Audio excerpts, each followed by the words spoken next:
I'm sorry, there is nothing like partial success. Either you say success, yes or no, fail. You can't have, is he succeeded in life or not? You should say yes or no. You can't say maybe.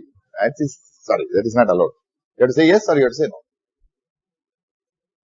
See, that's difficult to answer. Okay, let's try to look at it from my point of view. You can't tell me the answer because you're thinking from your point of view.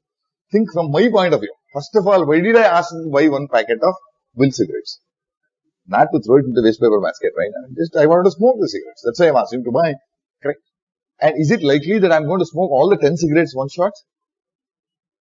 I don't think anybody has attempted that. In my younger days, I might have tried smoking 3 cigarettes one shot. 10 cigarettes, I think you need a huge mouth. And I don't want to order that from Brahman in the eventuality of doing one access of a huge mouth and carry that big mouth all around the place, no? As it is, people call me a big mouth, and you actually have a big mouth also is a big problem, right? So we don't want to have that. So it's not likely that I'm going to smoke. It's not likely. I'm not saying it is impossible. It's not likely that I want to smoke all the 10 cigarettes one shot. What I want to do is I want to smoke 1 cigarette. Anyway, he's got you 5 cigarettes. Can we go ahead and start smoking 1 cigarette? It is possible. So it should be treated as success. Point number 1. But then you should also be careful. Don't assume that just because we said success, he has got you 1 full packet of cigarettes. Actually, he's got 1 packet of 5 cigarettes. Correct? Now, don't say, oh, I told him to buy 1 packet of cigarettes, he has bought it. He said, yes, sir, I have done it, we treated that as success. There's no partial success. So what I do, simple, take the first cigarette and smoke it off. Take the second cigarette, smoke it off. Take the 5th cigarette and smoke it off. And take the 6th, there are supposed to be 10 there, right? So take the 6th cigarette, actually the cigarette is not there. Keep it here and try to light it, lighting my tip of my nose, and smoke a cigarette which is not there. Correct? That we should not do that.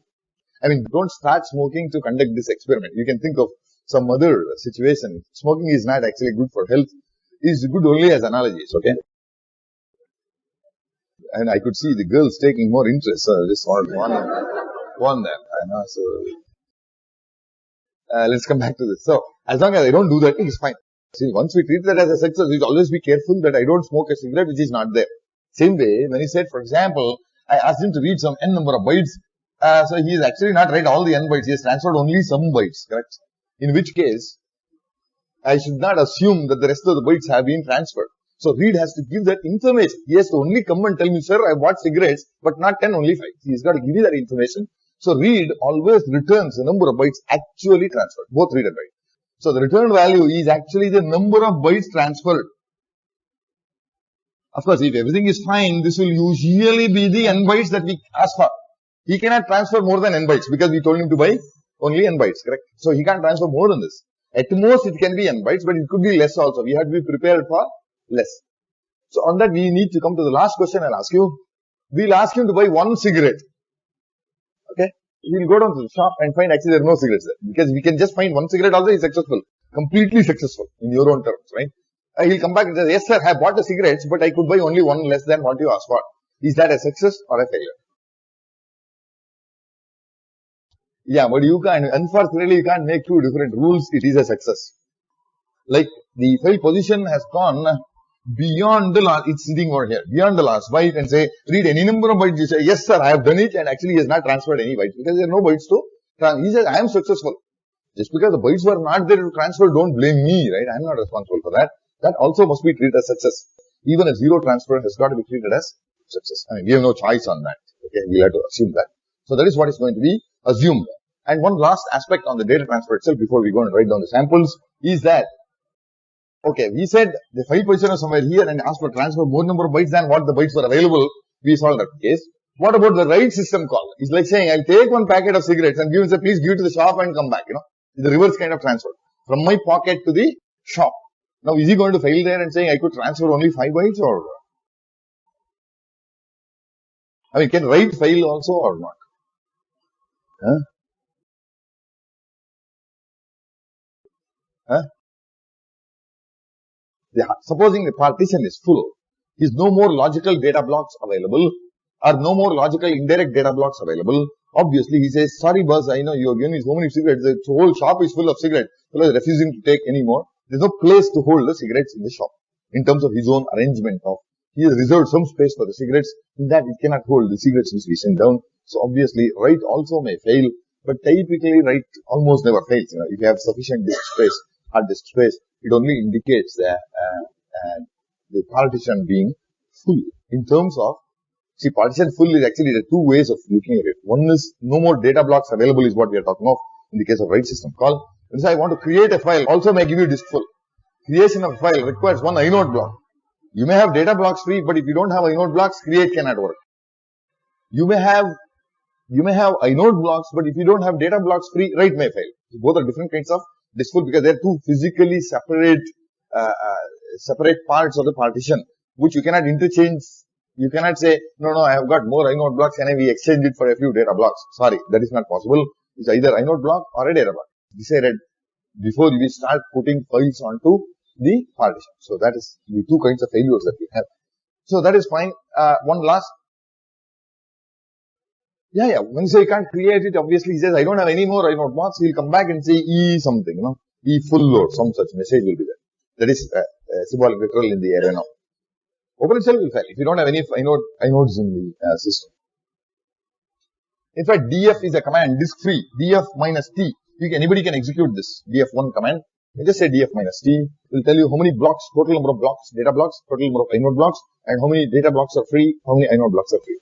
It's just a good statistical information. So you can always run that command. Some of these I don't even mention because I expect that you will just go through the programmer's reference manual, sections 1 and 2 and 3. First 3 sections of this manual are absolute necessary for us. We have to anyway read all of those by the end of the course. Okay. One last aspect on the data transfer itself. Here we have seen what happens if the file position is fairly towards the end and say I want to transfer n number of bytes where the n bytes are not available. Same thing, of course, is likely to happen on the process data space also. Don't forget. Supposing we say, we just start off from here and say this is the address of the first byte, is very well within our data space. And we say please transfer n bytes, and that happens to go beyond the process data space and ask for read or write. Read, for example. Of course, read and write, the only difference between read or write means read is a write operation into memory and write is a read operation from memory. It's a read access. Read is a write access into the memory data box. Write is a read access from the memory data box. Right? So what we are trying to do is do a read or write access of some bytes which do not belong to the process data space. It's quite possible. This also can happen. Correct? So then what should happen? This could be part of some other process. Definitely you cannot go and spoil somebody else's process. Obviously this should fail. In fact, what the MMU is going to do is, maybe read is a system call which is working. Alright. But the read and write system calls are only working on behalf of the process. That means the read and write calls, remember, they execute with the process's permissions, not anything else. They're executing with the process permissions. So MMU is going to generate a segmentation violation anytime the read or write data transfer is likely to overshoot the process data space. So it's going to generate a segmentation violation and very promptly kill the process. So that is what is likely to happen. I'll just give you an analogy, then you'll understand. What do we see? We have some of these shops. Some of the shops which do this home delivery, You just go to the shop and say, give a residence address and say, please give me 50 kgs of rice, 20 kgs of tur dal, 10 kgs of some other dal, and so on and so forth. You can give the whole list of items and deliver it at my residence. So he'll pack the whole thing, come and give it to you at your residence, store it, do a write operation into the process data space of your residence and ask for money. Correct? Supposing now what this idiot has done is quietly given the address of somebody else. I'll give your address and go to one shop and order some huge quantities, 500 kgs of rice, 30 kgs of asafoetida, and so on. So we order a huge quantity and say, please deliver it at this address. And that fellow should promptly come and dump the whole thing to your house. Are you going to like that? And ask you for a bill also on top of that. If he just dumps it, I don't think you would have any objection, but unfortunately he's also going to ask you for money, right? So definitely the MMU is going to catch him there at that time and say, look boss, maybe you are from the shop, but you are not dumping anything here. Sorry, get lost. He's going to kill that particular process. Because after all, read and write are working on behalf of the process, with the process's permissions only. So in fact, any system call that you execute, don't think that it is the kernel text segment which is executing. I know it is kernel text segment, but then it will always execute with the permissions of the process who asked him to do that. Okay? So that is going to generate a segmentation violation. There is no problem at all.